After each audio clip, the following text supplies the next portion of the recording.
আসসালামু আলাইকুম। বাংলাদেশ পল্লী বিদ্যুতের নতুন নিয়োগ বিজ্ঞপ্তি। আজ আমি এই নিয়োগ সম্পর্কে বিস্তারিত বলবো। কিভাবে আবেদন করবেন আর কতজন লোক নেবে সেই সম্পর্কে এই ভিডিওতে আমি আলোচনা করব।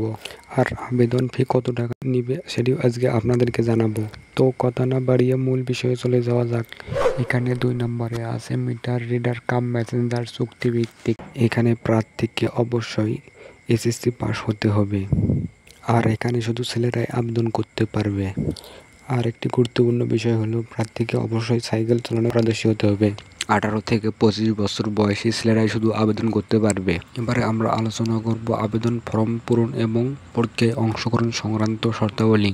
আপনারা কম্পিউটার দোকানে গিয়ে 70 থেকে 80 টাকা দিয়ে মিটার রিডার চুক্তিভিত্তিক কাম মেসেঞ্জারের ফর্মটি পূরণ করবেন। এবারে আলোচনা করব বিলিং সহকারী মহিলাদের জন্য শুধু সংরক্ষিত, শুধু মহিলারাই এটিতে আবেদন করতে পারবে। বিলিং সহকারীর কাজটি হচ্ছে স্থায়ী, এখানে লোক নেবে 690টি। এখানে প্রার্থীকে অবশ্যই এইচএসসি পাস হতে হবে। জিপিএ 5 এর মধ্যে 3.4 থাকতে হবে অবশ্যই, তা না হলে আবেদন করতে পারবেন না। আর অবশ্যই কম্পিউটারে টাইপিং দক্ষতা থাকতে হবে। ভিডিওটি ভালো লাগলে অবশ্যই চ্যানেলটি সাবস্ক্রাইব করবেন।